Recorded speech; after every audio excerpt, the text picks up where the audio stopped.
MI के service centre वालों ने मेरा मोबाइल पूरा खराब कर दिया।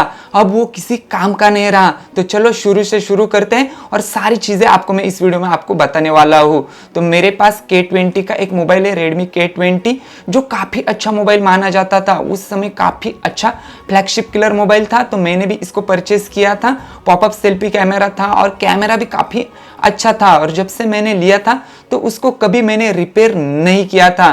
तो एक दिन अचानक से उसमें एक प्रॉब्लम आने लगी कि उसमें ऐप क्रैश होने स्टार्ट हो गए। मतलब मैं जब भी कैमरा ओपन करता था तो वो क्रैश हो जाता था और फिर से बैक आ जाता था। तो मैंने एमआई के सर्विस सेंटर में विजिट किया, उनको सारी चीज़ें बताई। तो उन्होंने मुझे 600 से 700 रुपये का खर्चा इसमें बताया और मुझे एक बिल बना के दे दिया। बिल बना के दे दिया तो मैंने उनको मोबाइल सबमिट किया। सबमिट करने के बाद उन्होंने कहा कि शाम तक आपका मोबाइल हो जाएगा, शाम को आपको एक बार विजिट करना पड़ेगा। मैं घर पे चला आया और शाम पे फिर से सर्विस सेंटर गया। जैसे ही मैंने सर्विस सेंटर को विजिट किया तो मेरा मोबाइल उन्होंने रिपेयर करके रखा था। मैंने चेक किया तो ऐप क्रैश नहीं हो रहा था। बाकी मैंने और कुछ चेक नहीं किया क्योंकि दूसरा कोई भी प्रॉब्लम इसमें नहीं था। लेकिन जब मैं घर आया तो मैंने जब उसमें सिम कार्ड इंसर्ट की और जब मुझे एक कॉल आया तो कॉल का जो वॉल्यूम है वो नहीं आ रहा था, मतलब जो रिंग वॉल्यूम है वो नहीं आ रहा था। फिर भी मैंने कॉल रिसीव किया तो और भी जो कॉलिंग जो स्पीकर होता है वो भी बंद था, उसका भी जो साउंड है वो नहीं आ रहा था। तो मैंने तुरंत सर्विस सेंटर को कॉल किया।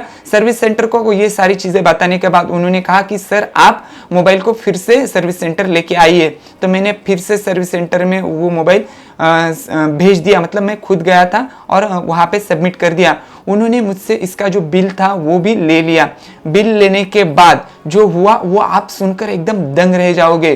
तो मुझे वही शाम को फिर से, मतलब दूसरे दिन कॉल आया कि सर आपके मोबाइल का मदरबोर्ड जा चुका है और जो खर्चा है वो 12,500 है। तो मैं बोला ऐसा कैसे, क्योंकि नॉर्मल सा उसमें ऐप क्रैशिंग का प्रॉब्लम था और उसमें अभी वाईफाई भी बंद हो चुका था, हॉटस्पॉट भी बंद हो चुका था, जीपीएस भी बंद हो चुका था। इतने सारे प्रॉब्लम थे और जो ऐप क्रैशिंग का प्रॉब्लम है वही सॉल्व हो चुका था। बाकी स्पीकर, वाईफाई, ये सारी चीज़ें बंद हो चुकी थी। तो मैंने कहा कि सर मैंने जिस कंडीशन में मोबाइल दिया था उसी कंडीशन में मुझे दे दो, मुझे ये जो मदरबोर्ड है ये चेंज नहीं करवाना और मेरा जो प्रॉब्लम है वही मुझे चाहिए, या फिर मुझे उसको रिपेयर करवा के दे दीजिए। तो उन्होंने साफ साफ मना कर दिया। मैं वहाँ पे गया, विजिट किया, लेकिन उनके जो मैनेजर थे वो कहने लगे कि ये हो नहीं सकता, आपका मदरबोर्ड जा चुका है। और उन्होंने मुझे नया बिल जनरेट करके दे दिया जिस पे सारी चीज़ें मेंशन थी कि ये प्रॉब्लम इस हैंडसेट में है। मैंने उस बिल को सीधा इनकार कर दिया, मुझे वो पुराना वाला बिल चाहिए। तो बोला ऐसा नहीं सर, यही बिल है आपका और यही बिल हमने दिया था। मैं बोला आप झूठ बोल रहे हो, क्योंकि जो बिल था उसमें सिर्फ 600 रुपये का खर्चा था और इसमें 12,500 का खर्चा उसमें दिखाई दिया था और सारे प्रॉब्लम उन्होंने इस बिल में मेंशन किए थे। फिर मैंने वो बिल भी एक्सेप्ट नहीं किया और मोबाइल भी वहाँ से नहीं लिया। तो उन्होंने कहा, जो मैनेजर थे उन्होंने कहा कि हम आपका मोबाइल रिपेयर नहीं कर सकते, आपका मदरबोर्ड जा चुका है और आपको एक तो लेके जाना पड़ेगा या फिर 12,500 रुपये हमें देने पड़ेंगे। तो मैंने मोबाइल एक्सेप्ट नहीं किया। तो वो बोलते आपको जो करना है कर लीजिए, हम आपका मोबाइल रिपेयर करके नहीं दे सकते। उसके बाद मैंने रेडमी इंडिया को टैग किया, ट्वीट पे बताया, उसके बाद कॉल किया। तो उन्होंने मेरी बात सुनी। सुनने के बाद मुझे एक सर्विस सेंटर से कॉल आया। जो सर्विस सेंटर के जो हेड होते हैं, मतलब जो पूरे डिस्ट्रिक्ट का सर्विस सेंटर होते हैं, उनके जो हेड होते हैं उनका कॉल आया और उन्होंने मेरी सारी चीज़ें ये सुन के ले ली। उन्होंने तुरंत उस सर्विस सेंटर का एड्रेस मुझसे पूछ लिया। पूछने के बाद उन्होंने उनको कॉन्फ्रेंस पे लिया और सारी चीज़ें मुझसे उनको बताने को कही।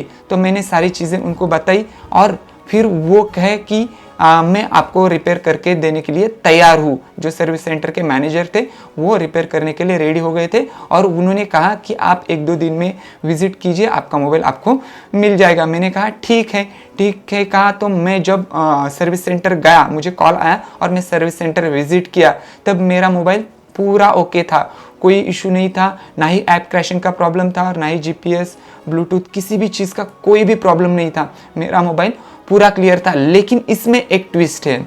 अभी जब मैंने वो मोबाइल लिया तो उन्होंने मुझे बिल नहीं दिया। अभी मैं भी मतलब थोड़ा जल्दी में था तो मेरे भी ध्यान में नहीं आया और मैंने बिल नहीं लिया और मोबाइल घर पे लेके आया।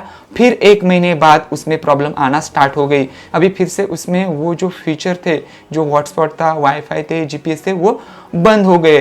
तो मैंने लोकल शॉप में उसको दिखा तो उन्होंने कहा कि इसके मदरबोर्ड का काम किया हुआ है। अभी मैं आपको दिखाता हूँ कि कैसे मदरबोर्ड का काम किया है। तो कुछ इस तरह से उस मदरबोर्ड का काम हो चुका है।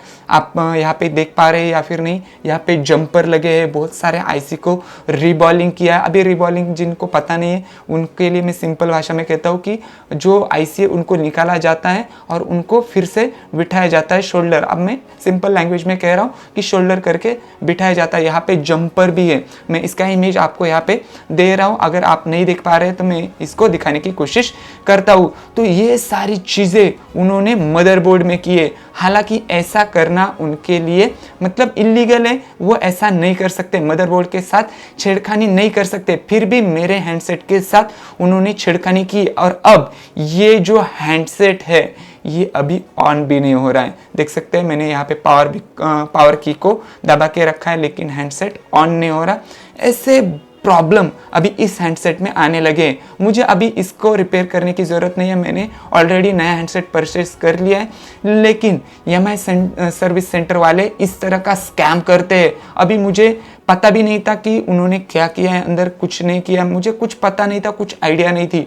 लेकिन उन्होंने मदरबोर्ड की पूरी वाट लगा दी है और ये अभी मदरबोर्ड किसी काम का नहीं रहा। इसमें जो डेटा था वो भी चला गया। अभी ये रिपेयर करने के लिए थर्ड पार्टी वाले मतलब जो बाहर के दुकानदार है वो रेडी है, लेकिन इसका जो डेटा है वो जा सकता है, उन्होंने मुझे डायरेक्ट कहा। तो इस तरह का जो स्कैम है अभी हो रहा है। अभी मुझे इसको रिपेयर करवा के नहीं चाहिए, लेकिन आप अगर EMI सर्विस सेंटर में जा रहे हैं तो ऐसे वाले स्कैम से थोड़ा बच के रहिए, क्योंकि EMI सर्विस सेंटर वाले अभी सीधा मदरबोर्ड को ही रिपेयर कर रहे, उसको रिबॉलिंग कर रहे, उसमें जंपर लगा रहे।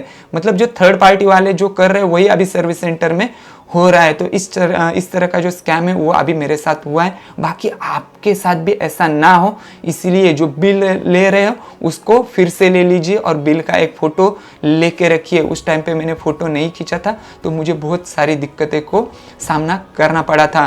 बाकी आपने कभी इस तरह का प्रॉब्लम EMI सर्विस सेंटर में या किसी और सर्विस सेंटर में फेस किया है तो हमें कमेंट सेक्शन में ज़रूर बता दीजिए। तो बस दोस्तों आज के वीडियो में बस इतना ही। अगर वीडियो अच्छा लगा तो हमारे चैनल को सब्सक्राइब कीजिए, कमेंट कीजिए, लाइक कीजिए और ज़्यादा से ज़्यादा दोस्तों तक शेयर कीजिए। तो फिर मिलते हैं किसी नए वीडियो में किसी नए टॉपिक के साथ। तब तक के लिए अपना ख्याल रखें।